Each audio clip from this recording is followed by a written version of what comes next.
Retour à Bab el-Oued. Je suis parti de mon pays, le cœur broyé par le chagrin. Un quart de siècle de nostalgie des amis perdus en chemin. Le bateau blanc de mon retour entr'ouvre la Méditerranée, mémé d'azur des premiers jours, maman la blanche de mon passé. Et je découvre les yeux mouillés allégés de mes jeunes années. Panoramique et minaret, rien n'a changé sous les palmiers. Sous mes semelles de blessures, ma ville natale est à mes pieds. La pluie coule sur ma figure, je reste tout seul sur le quai. Une valise dans les mains, je fais le chemin à l'envers. Autour de moi, les Algériens sont indifférents à ma guerre. Une guerre sans feu, une guerre sans armes que je livre contre moi-même. J'arrive à refouler mes larmes, on récolte ce que l'on sème. La place du gouvernement s'est baptisée place des martyrs. Sur son cheval, le duc d'Orléans a dû quitter El Djezaïr. Rue Babazoun, des yaoulèdes accourent vers moi les mains tendues. Je me dirige vers Bab el-Oued, l'enfant prodigue est revenu. Bugeaud m'ouvre toutes grandes ses portes, comme au temps des années 50. La langue française n'est pas morte en Algérie indépendante. Avenue de la Marne, sous les arcades, le soleil joue de la lumière, la jeunesse tape la promenade, je me crois revenu en arrière. Janils, Riveil et Pinelli m'annoncent les jardins guillemins où mon enfance a fait son lit, entre football, chaps et chagrin. L'émotion envahit mes yeux, aucun son ne sort de mes lèvres. J'avance d'un pas respectueux de peur d'éparpiller mon rêve. Toute mon enfance dans un regard qui semble dire dans un soupir « Pourquoi t'en reviens-tu si tard au pays de tes souvenirs ?»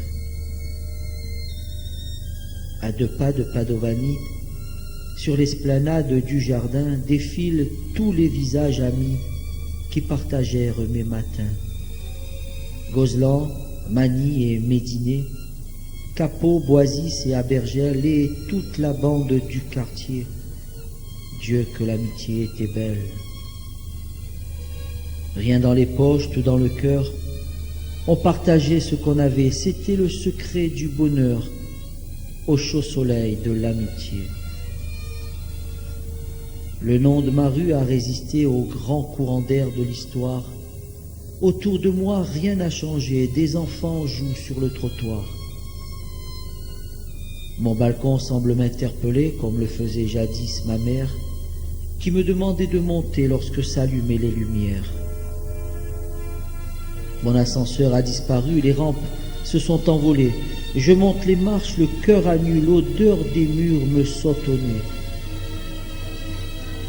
Je me recueille devant ma porte. La sonnerie a rendu l'âme. Elle n'aime pas la manière forte. La maison s'ouvre sur une jeune femme. Le musée d'amour d'autrefois accueille ma visite illusoire.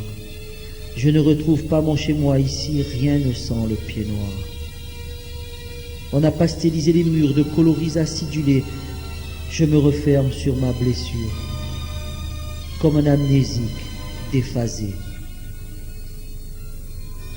Adieu maison de mon enfance.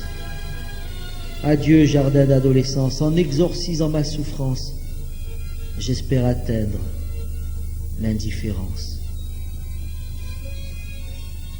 Et je remonte la rue Coquelin.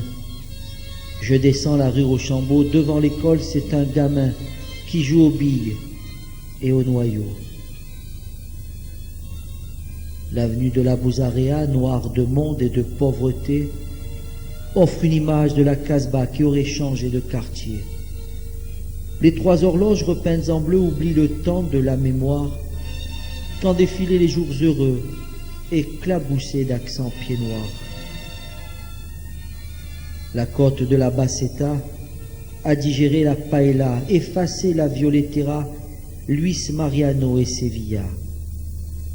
Quant au quartier des Italiens, Claudio Villa n'y chante plus. On prie Allah ou Aladin au café des 3 avenues. Je descends la Consolation, je me dirige vers Sainte-Eugène. C'était la même direction pour le match en fin de semaine. La basilique byzantine au cœur de Notre-Dame d'Afrique domine du haut de sa colline le plus beau des panoramiques. Pour qui? Pourquoi est-elle restée dans cet univers musulman? Toute sa vie s'est arrêtée lors de l'exode de ses enfants.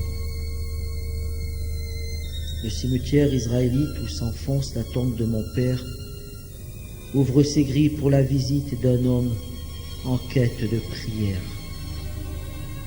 Dans le silence parfumé d'odeurs de pin et de cyprès, seul le Kaddish vient troubler ce temple de sérénité.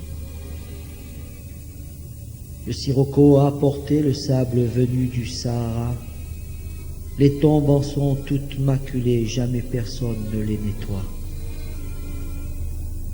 Adieu, cimetière d'Algérie.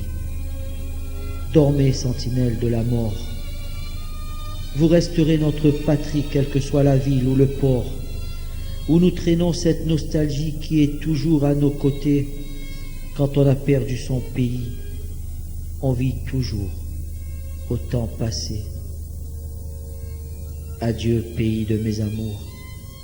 Adieu, berceau de mon enfance. Mes yeux se souviendront toujours des paysages de cette France. Tout a changé, rien n'a changé. Je ne saurais comment le dire, mais une ville plus belle qu'Alger, c'est Alger de mes souvenirs.